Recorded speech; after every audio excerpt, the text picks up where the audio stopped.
C'est un restaurant unique au monde, l'une des meilleures tables de France établie à 2300 mètres d'altitude. Aux commandes, Jean Sulpice. Savoyard de naissance, ce chef de 35 ans seulement est venu à Val Thorens relever le défi de la haute cuisine en haute montagne. Ici, tout est différent, même cuire un œuf à la coque, le bout à 80 degrés seulement du fait de la pression atmosphérique. En Savoie, tout a souvent plus de goût. Le fromage, par exemple, Philippe Ginolan est l'un des derniers à produire du vacherin, un fromage rare et fragile. Un nectar qui se retrouve tout naturellement sur la table du restaurant étoilé de Jean Sulpice. Le chef l'utilise pour réinterpréter une vieille recette, la rissole savoyarde. Dégustation au sommet dans ce terroir exceptionnel.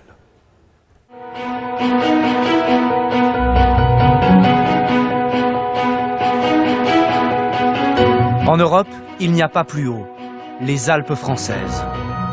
Un paysage vertical, des neiges éternelles. Voici Val Thorens, c'est l'une des stations les plus élevées. Ici, tout se fait à ski, même aller au travail. L'homme aux chaussures jaunes est l'un des meilleurs cuisiniers de France. C'est un enfant du pays. Bonjour, bonjour, salut Mathieu. Jean Sulpice, 2 étoiles au fameux guide Michelin. Voilà, t'as reçu du beau poisson? Ah bah voilà, une belle bête qu'on a reçue, là, un beau brochet. Tu peux t'amuser avec ça? Ouais. Jean est un cas unique. À cause de son jeune âge. On enlève la 4, s'il vous plaît. Oui, chef. Et à cause de ses fameux 2300 mètres d'altitude. En cuisine, ça change tout.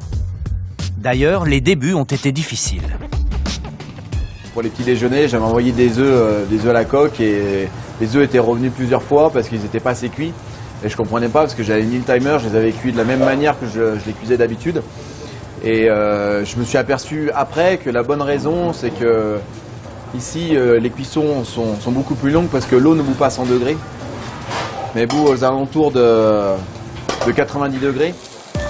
Incroyable mais vrai. C'est une question de pression. Elle est beaucoup plus basse en altitude. Et ça, c'est un paramètre qui change sur des cuissons assez précises, parce que notre métier, c'est de la précision. À un moment donné, j'ai failli baisser les bras, j'ai failli arrêter cette aventure de cuisine à 2003, parce que entre l'eau, entre les routes qui sont coupées par cet enneigement, et un matin, je me suis dit, ces détails doivent venir un atout pour ma cuisine. C'est pas la montagne qui va s'adapter à moi, mais c'est à moi de m'adapter à la montagne.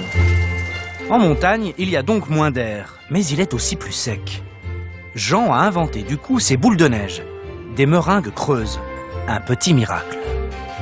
Vous voyez cette meringue, on a une meringue qui est très croustillante grâce à ce peu taux d'humidité. La même recette que vous faites dans un univers qui est humide, cette recette sera molle, ne sera pas croustillante, ne sera pas du tout aussi savoureuse qu'on peut déguster ici. Démonstration et dégustation. Chef à la montagne, c'est pas comme chef en ville, c'est qu'on a des contraintes du climat, c'est un univers qui me ressemble. Et en bon montagnard, Jean Sulpice déneige lui-même autour de chez lui. Il a neigé cette nuit, sur la terrasse du restaurant. En Savoie, le terroir est rude, mais il a du goût. Dans la vallée des Bauges, on fabrique un fromage unique, le vacherin.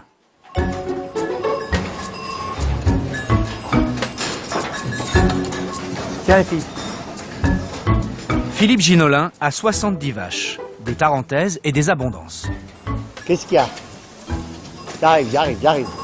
Le vacherin est un fromage d'hiver, l'hiver quand le fermier a du temps.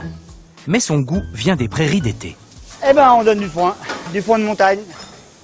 Du foin avec toutes les fleurs, toutes les petites fleurs de montagne. D'ailleurs on le voit bien, dedans il y a les trèfles, il y a tout ce qu'on veut. C'est super important de donner du bon, hein, parce qu'il faut bien savoir ce que les vaches mangent, et ben c'est ce qu'on retrouve dans le fromage, dans le lait. De l'herbe vers le lait, du lait vers le fromage. Là il est bien, il est parfait. Ben, bien blanc. Il faut 10 litres pour un seul vacherin. C'est le travail de Madame la fermière. La traite du matin a été écrémée et moulée. Sylvie entoure maintenant chaque vacherin d'une bandelette en érable. Il ne faut pas que ce soit ni trop serré, ni pas assez.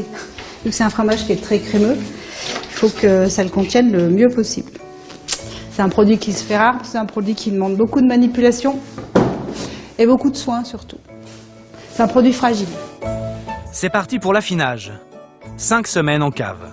Avec chaque matin, la visite du maître fromager, qui veille sur ses petits. Plus on monte, plus ils sont vieux. Voilà, là vous avez un vacherin qui est quasi bon à manger, quoi. Donc on voit, comme on dit nous, il respire. Vous voyez. C'est vrai qu'à l'intérieur c'est tout coulant. Donc on enlève la croûte et on prend ça à la cuillère, on met dans l'assiette, sur du pain et en avant. On en fait vraiment que pour les gens du coin. Hein. C'est un rayon, on va dire, de 100 km autour de la ferme, c'est tout. Et ça reste un fromage rare. Et on en est fiers. Parmi ses clients privilégiés, il y a Jean Sulpice, notre chef 2 étoiles. Lui se sert du vacherin pour réinterpréter une vieille recette savoyarde, la rissole. Traditionnellement, c'est un petit beignet sucré. Ici, il est cuisiné salé et avec du vacherin. Moi j'ai des souvenirs d'enfance, c'est de me faire des tartines de vacherin. Quand le vacherin il est bien fait, qu'il est crémeux, qu'il s'échappe de l'assiette. C'est pour ça que quand j'imaginais une recette avec, j'ai dit on va l'emprisonner dans une pâte et le fait de la cuire au milieu, on aura une boule de crème de vacherin qui sera toute liquide et quand on va te mettre en bouche, ça sera une explosion. Toutes les Alpes dans une seule bouchée. Grâce à Jean Sulpice, il y a maintenant une table sur le toit de l'Europe.